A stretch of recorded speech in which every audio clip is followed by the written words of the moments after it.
انشاءاللہ قبلہ کی صحت تندرستی کے لیے بلند تر صلوات اللہم صلی علی محمد و آل محمد نعرہ تکبیر اللہ اکبر نعرہ رسالت یا رسول اللہ نعرہ حیدری یا علی نعرہ ستار نعرہ حیدری یا علی محمد و آل محمد بلند تر صلوات اللہم صلی علی محمد و آل محمد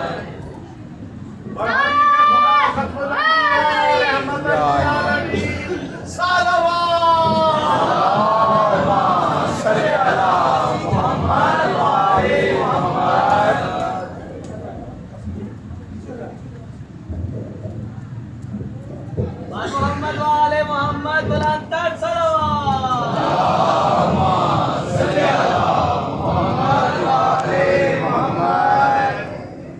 حبیب خدا ختم الانبیاء محمد مصطفیٰ بلند تر صلوات اللہم صلی علی محمد و آل محمد نعرہ حیدری یا علی یا علی یا علی ماشاءاللہ ماشاءاللہ سبحان اللہ وہ پروردگار ہم جیسے ادنا لوگوں سے گفتگو کرنے کے لیے زبان محمد پہ توکل کر رہا ہے اور ارشاد فرما رہا ہے فَاسْأَلُوا أَهْلَ الذِّكْرِ إِن كُنتُمْ لَا تَعْلَمُونَ اگر لا علم ہو ان پڑھ ہو جاہل ہو لا تعلمون ہو تو اہل ذکر سے سوال کرو 14 صدیاں گزر گئی ہیں عالم اسلام کے مفسرین حیران و سرگردہ ہیں آج میں مقدمہ قائم کر رہا ہوں کل سے انشاءاللہ ڈیٹیل سے گفتگو ہوگی دنیا کو بتایا جائے کہ علم کیا ہے اور جہل کیا ہے کیا بات بہت سے بچے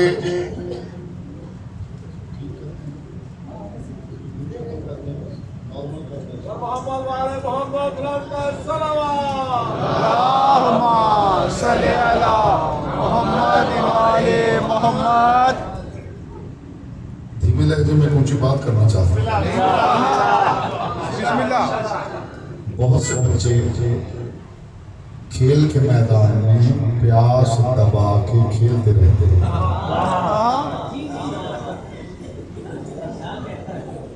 بچے کھیل کے میدان میں کھیل رہے آپ تو زندگی میں کبھی کھیلے ہی نہیں ہوں گے اس لیے آپ کو حیرت ہو رہی ہے بچے کھیل کے میدان میں انہیں پیاس ستا رہی ہوتی ہے بھوک ستا رہی ہوتی ہے اور وہ بھوک پیاس دبا کر کھیلتے رہتے ہیں عزت علی کی قسم میں دیکھتا ہوں کہ طفلان محمد علم کی پیاس دبا کے کھیلتے چلے جا رہے ہیں ہر بات ہر کسی کے لیے ہو جائے مجھے وہ چہرے چاہیے جنہیں بات کے معیار ہیں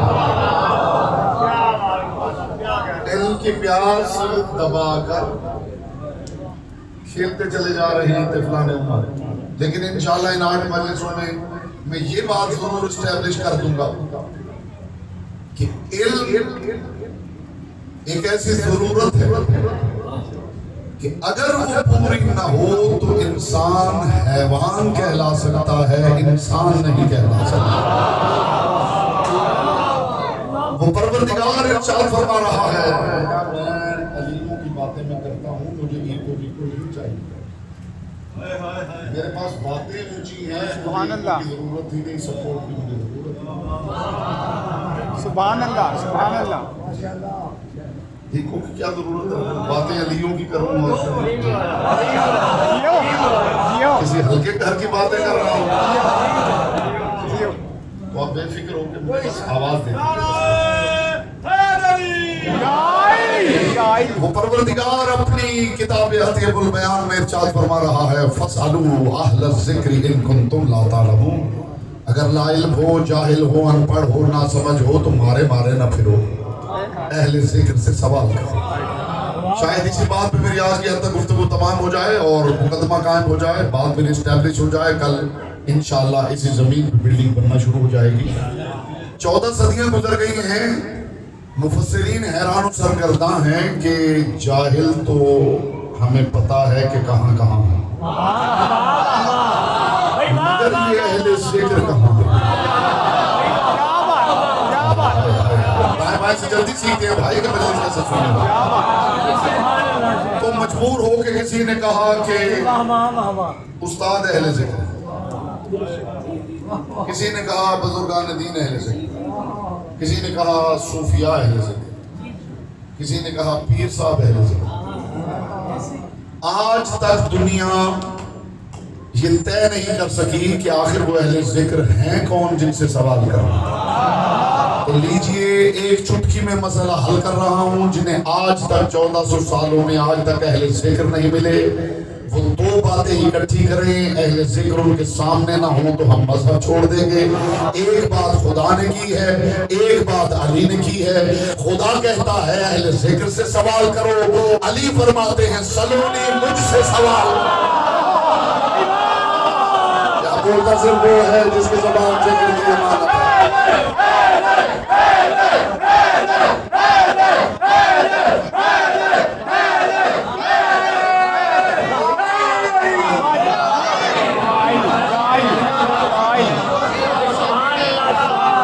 خدا کہتا ہے اہل ذکر سے سوال کرو، علی فرماتے ہیں سلونی مجھ سے سوال کرو. اب بھی بتانے کی ضرورت ہے کہ اہل ذکر کون ہے. ایک بات یاد رکھیے گا، اس کی تشریح میں کل کی تقریر میں کروں گا. اہل علم ہونا اور ہے، اہل ذکر ہونا اور. اس کی وضاحت میں کل کروں گا کل کی گفتگو میں حضور. اہل علم ہونا اور ہے. خدا نے یہ نہیں کہا کہ نہیں جانتے تو اہل علم سے پوچھو. یہ ایک جملہ ہی موسیٰ بھائی، ایک جملہ خدا کی قسم، اس کے پیچھے پتہ نہیں کتنے سالوں کی ریسرچ ہے جو ایک جملہ میں نے ہدیہ کیا ہے. اس سے پہلے سماعتوں سے ٹکرا چکا ہو تو آپ مجلس میں خاموش بیٹھ کر اپنا احتجاج ریکارڈ کروا سکتے ہیں. خدا نے یہ نہیں کہا کہ لا علم ہو تو اہل علم سے سوال کرو. بات تو یہی بنتی ہے، تنازع فصاحت و بلاغت بھی یہی ہے کہ لا علم ہو تو اہل علم سے پوچھو. نہیں، خدا نے کیا بندش لگائی ہے، خدا نے کیا پاسورڈ لگایا ہے. خدا جانے میں کیا کیا کہہ رہا ہوں. ہر بات ہر کسی کے لیے نہیں ہوتی، اور ڈائبیٹک کے سامنے میں نے کبھی میٹھی سوئیاں رکھی بھی نہیں.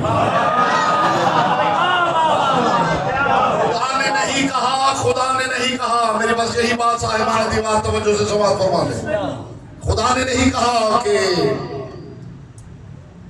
لا علم ہو تو اہل علم سے پوچھو. خدا نے کہا ہے لا علم ہو تو اہل ذکر سے پوچھو. کیا پاسورڈ لگایا ہے. اگر خدا کہتا کہ لا علم ہو تو اہل علم سے پوچھو تو میں آسانی سے آپ کو بے وقوف بنا سکتا تھا کہ میری بات ہو رہی ہے. بس میں کہہ گیا جو میں نے کہنا تھا، میں ایسے ہی باتیں کرنے کا آدھی ہوں. آپ پریشان کیوں ہیں؟ میں نے کسی کو کہا، میں تو اپنے آپ کو کہہ رہا ہوں. پھر بھی آپ پریشان ہیں. اگر خدا کہتا کہ لا علم ہو تو اہل علم سے پوچھو تو میں بڑی آسانی سے آپ کو بے وقوف بنا سکتا تھا کہ جناب دیکھیے میں نے بھی اتنی کتابیں پڑھی ہیں، مجھے بھی 25-30 سال ہو گئے علم حاصل کرتے ہوئے، تو اہل علم تو میں ہوں. کیا کہنے بھائی، کیا جو چپ ہیں ان کا کیا خیال ہے؟ اہل جہل.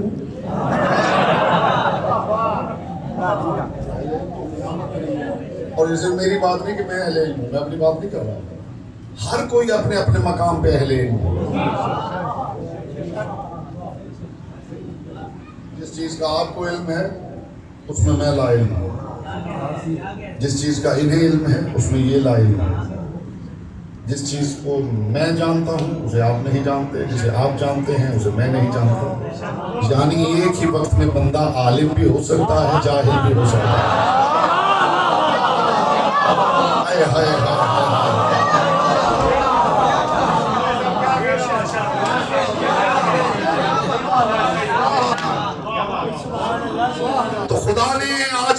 بات ختم ہو جائے صاحبان بزم معرفت، خدا نے یہ نہیں کہا کہ لا علم ہو تو اہل علم سے پوچھو، خدا نے کہا ہے لا علم ہو تو اہل ذکر سے پوچھو۔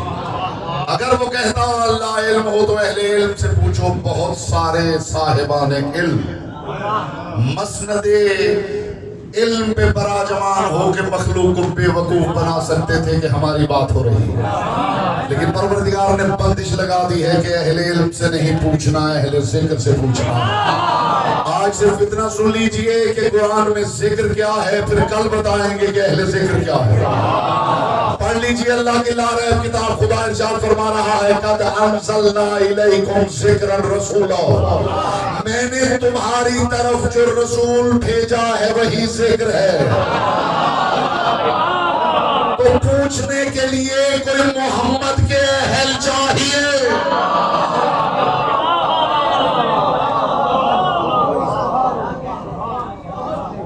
اہالیان لاہور پوچھنے کے لیے اہالیان محمد چاہیے۔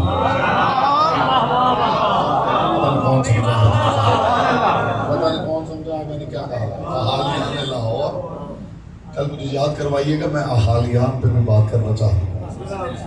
جی ابھی مجھے بات ذہن میں آئی ہے تو میں اہالیان پہ بھی بات کرنا چاہتا ہوں۔ کچھ لفظ ہوتے ہیں جو ہم اٹر کرتے ہیں، ہم بولتے ہیں، لیکن ان کے رازوں کو نہیں جانتے، ان کی گہرائی کو نہیں جانتے۔ تو یہ منبر اسی لیے ہے کہ ان لفظوں کو کھولا جائے، صندوق کو، اس خزانے کو کھولا جائے اور لوگوں کے سامنے لفظوں کی دنیا ظاہر کی جائے۔ اہالیان لاہور ہونا اور ہے، اہالیان دنیا ہونا اور ہے، اہالیان محمد ہونا اور ہے۔ مظلوم کونین آپ کو سلامت رکھے، پاک سیدہ آپ کی معرفت میں اضافہ فرمائے۔ الحمدللہ ثم الحمدللہ مقدمہ قائم ہو گیا اور ہم نے بنیاد رکھ دی، اور اسی ماشاءاللہ پاک سیدہ آپ سے راضی رہے۔ اور میں یہ بھی آپ سے گزارش کروں گا کہ آپ کے احباب میں جو اہل سنت دوست بھائی بزرگ ہیں ان کو بھی ضرور لے کے آئیں، ان کو اپنے ساتھ ضرور لے کے آئیں۔ میں ضمانت دے رہا ہوں جب وہ یہاں سے جائیں گے آپ کو دعائیں دیتے ہیں، اور یہ بانیانی مجالس کے لیے بھی ان کے دل سے انشاءاللہ دعائیں نکلیں گی، اور وہ آپ کو کہیں گے کہ اچھا ہوا کہ آپ ہمیں یہاں لے کے آ گئے۔ ایک صلوات پڑھ لیجیے بلند آواز سے۔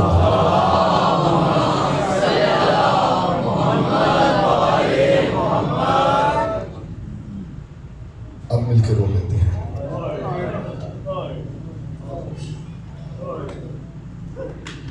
جہاں بھی آپ جاتے ہیں تو امام بارگاہ کے باہر لکھا ہوا ہوتا ہے عزا خانہ۔ عزا خانہ، عزا خانے کا مطلب رونے کی جگہ، عزا کی جگہ، عزا کا مقام، یعنی عزا خانے کا مطلب یہ ہے کہ وہاں ہم آئے ہی رونے کے لیے۔ لیکن کہیں آپ نے کوئی ایسا امام بارگاہ دیکھا ہے جس کے باہر لکھا ہو فضائل خانہ؟ بولیے نہیں، ہر جگہ یہی لکھا ہوتا ہے عزا خانہ۔ تو پھر آپ سوال کر سکتے ہیں کہ مولانا صاحب جب ہے ہی عزا خانہ، آپ اب تک فضائل کیوں پڑھ رہے ہیں؟ تو جانتے اس کی وجہ کیا ہے؟ یہ 40 منٹ 45 منٹ 50 منٹ ہم فضائل پڑھتے ہیں اور پڑھ کے مسائل پڑھتے ہیں، یہ اسی لیے پڑھتے ہیں کہ لوگوں کو یہ تو پتہ چلے کہ کن کے ساتھ کیا ہوگا۔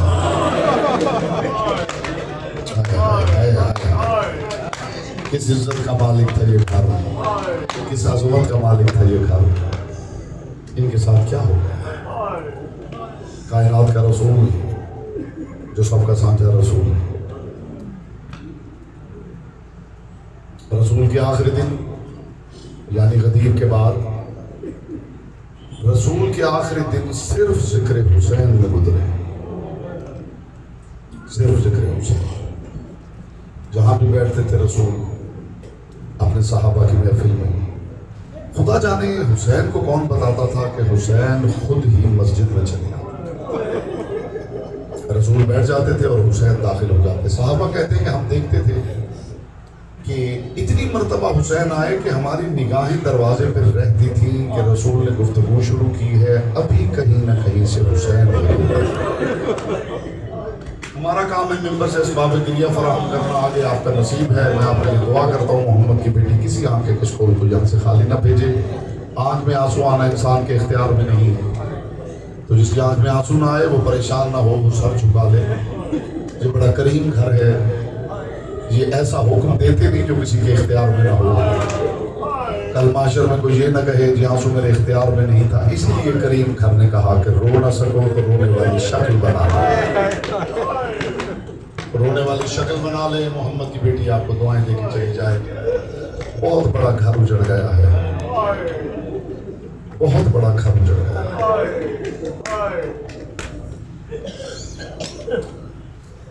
اور ایسا اجڑا ہے، ایسا اجڑا ہے کہ کائنات میں بانٹنے والوں کی بیٹیاں عزا خانوں میں آنسو اکٹھے کرتے ہیں۔ کبھی یہ عزا خانہ، کبھی وہ عزا خانہ، کبھی وہ عزا خانہ، کبھی یہاں ماں کی ماں بیٹی سے کہتی ہے آپ اگلے عزا خانے میں چلے، وہاں میرے حسین کے عزادار آ گئے۔ کائنات کے رسول کی عادت بن گئی تھی قدیم کے بعد، جب بھی بیٹھتے تھے صحابہ کہتے ہم دیکھتے تھے مسجد کے دروازے کی طرف کہ ابھی حسین آئے، ابھی حسین آئے، اور ہم دیکھتے کہ اچانک خرامہ چلتے ہوئے حسین داخل محفل ہوتے، سب راستہ چھوڑ دیتے۔ حسین چلتے چلتے رسول کے قریب آتے، رسول ممبر چھوڑتے، حسین کو اٹھاتے، اٹھا کے گود میں بٹھاتے۔ اب یہ جملہ ہے، اگر آپ نے محسوس کر لیا تو اس کے بعد کچھ پڑھنے کی ضرورت نہیں۔ رسول حسین کو گود میں بٹھاتے۔ یہ جو بیٹھے ہوئے تھے یہ سارے، ان میں سے کوئی نہیں تھا جو حسین کو نہیں جانتا تھا۔ کبھی رسول کے کندھوں تھا، کبھی حالت سجدہ میں پشت رسالت تھا، کبھی رسول ناکا بنے ہوئے، یہ سب جانتے تھے، مگر اللہ جانے کیا بات تھی، ان جاننے والوں کے محفل میں رسول گود میں حسین کو بٹھا کے اشارہ کر کے کہتے تھے ھذا حسین فارغ ہو، اسے پہچان لو یہ حسین ہے۔ مرحبا، اجرکم اللہ، اجرکم اللہ، پاک سید آپ سے راضی رہے۔ رسول روز کے جاننے والوں کے سامنے حسین کی طرف اشارہ کر کے کہتے تھے ھذا حسین فارغ ہو، اسے پہچان لو یہ حسین۔ کل معاشر میں پوچھوں گا میرے بعد تم نے حسین کے ساتھ کیا سلوک کیا؟ میرا جی چاہتا ہے کہ ایک مجلس میں صرف اپنے رسول کے دکھ بیان کروں۔ بڑے دکھ لے کے گیا ہے میرا سچا رسول، بڑے دکھ لے کے گیا ہے میرا سچا رسول۔ کون ہے جو رسول کی اس حدیث کو نہیں جانتا کہ کائنات کے رسول نے فرمایا کسی نبی کو اتنی اذیتیں نہیں آئیں جتنی مجھ محمد کو آئی۔ میں نے پہلے کہا ہے میں صرف اسباب گریہ فراہم کر سکتا ہوں، آگے آپ کا نصیب ہے۔ محمد کی بیٹی سے آنسوں کی خیرات ضرور مانگے۔ بی بی میں آ گیا ہوں تو کم از کم خوش کر کے لے کے جانا نہیں چاہتا۔ رسول جاتے ہوئے ارشاد فرما رہے تھے کسی نبی کو اتنی اذیتیں نہیں آئیں جتنے مجھ محمد کو آئی۔ لیکن آپ کا سلسلہ انبیاء پڑھ کے دیکھ لیجئے، انبیاء کے ساتھ لوگوں نے بڑا ظلم کیا، انبیاء کو پتھروں سے مارا، انبیاء کو آرے سے چیرا، انبیاء کو آگ میں پھینکا، انبیاء کو پہاڑوں کی چوٹیوں سے گرایا۔ بظاہر میرے رسول پر ایسا کوئی ظلم نہیں ہوا، پھر کیا وجہ تھی؟ رسول رو رو کے کہتے تھے کسی نبی پر اتنی اذیتیں نہیں آئیں۔ جانتے ہیں وجہ کیا ہے؟ یہ رسول نے جملہ کب کہا؟ جب رسول آخری سانسیں لے رہے تھے، رسول کے پلنگ کے دائیں حسین کھڑے تھے، بائیں زینب کھڑی تھی، بہن بھائی کو دیکھ کے رسول کہہ رہے تھے کسی نبی کو اتنی اذیتیں نہیں آئیں۔ عزادارو، میرے مصطفیٰ کی ایک اذیت کا نام کربلا تھا، دوسری کا نام شام تھا۔ مرحبا مرحبا مرحبا۔ آخری جملہ کہہ رہا ہوں عزادارو، آخری جملہ کہہ رہا ہوں، کل سے تفصیل سے انشاءاللہ مسائل پڑھے جائیں گے۔ رسول فرما رہے تھے کسی نبی کو اتنی اذیتیں نہیں آئیں جتنی مجھ محمد کو آئی۔ رسول روتے تھے، رسول روتے تھے، صحابہ دیکھتے تھے کائنات کا رسول روتا کیوں ہے؟ کبھی رسول ٹک ٹکی باندھ کے حسین کے چہرے کی طرف دیکھتے، پھر رسول رونے لگتے، پھر لوگ پوچھتے یا رسول اللہ رونے کی وجہ کیا ہے؟ کائنات کا رسول کہتا ابھی ابھی جبریل آیا تھا۔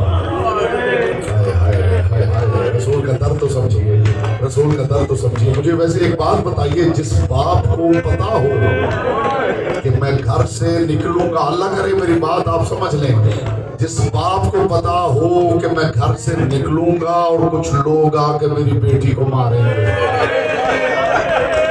مجھے بتائیے اس باپ کے درد کو کون سمجھ سکتا ہے؟ کائنات کا رسول جانے سے پہلے بار بار آسمان کی طرف دیکھتا تھا، پروردگار میں نے تیرا دین پہنچانے میں کوئی کمی نہیں کی ہے، لیکن پروردگار میری اولاد کا نصیب کیسا ہے کہ قیامت تک میری اولاد سے بچے تھے۔ لوگوں کو غدیر نہ بھولی، پاک سیدہ یہ آواز اپنی بارگاہ میں قبول کرے، لوگوں کو غدیر نہ بھولی، لوگوں کو غدیر نہ بھولی، زیادہ دیر نہیں گزری اور لوگوں نے مختلف اولاد سے بدلے لینا شروع کیا۔ کائنات کا رسول روتا تھا، آخری جملہ کہہ رہا ہوں، کائنات کا رسول روتا تھا اور رو کے کہتا تھا محشر میں پوچھوں گا تم نے میرے حسین کے ساتھ کیا کیا؟ ذرا خیال تو کیجئے جو امت رسول کی شفاعت کا انتظار کر رہی ہے، یہ معاشر میں کیا جواب دے گی جب پوچھا جائے گا یہ لوگ حسین کو روتے تھے، تم رونے والوں کو روکتے تھے، اب بتاؤ محمد ان کی شفاعت کرے یا تمہاری شفاعت کرے؟ یہ لوگ معاشر میں کیا جواب دیں گے؟ کائنات کا رسول قدیر کے بعد جہاں بیٹھتا بس بات رسول حسین کی کرتے، میرا حسین اکیلا رہ جائے گا، میرا حسین کربلا کی ریت پہ تنہا مارا جائے گا، میرا حسین غریب ہو کے مارا جائے گا۔ یہ بات چھوٹی نہیں ہے، کائنات کے رسول کا فرمان ہے کہ وطن کی محبت ایمان ہے، اور پھر وطن مدینہ ہو، رہنے والا حسین ہو۔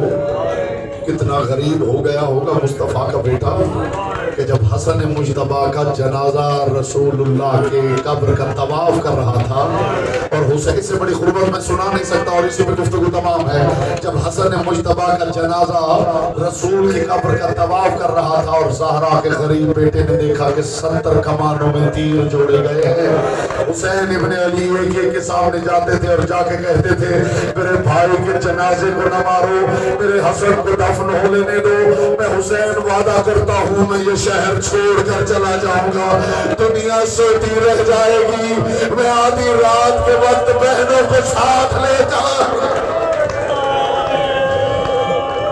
وَسَيَعْلَمُ الَّذِينَ ظَلَمُوا أَيَّ مُنْقَلَبٍ يَنْقَلِبُونَ مَا تَرَكَ حُسَيْنٌ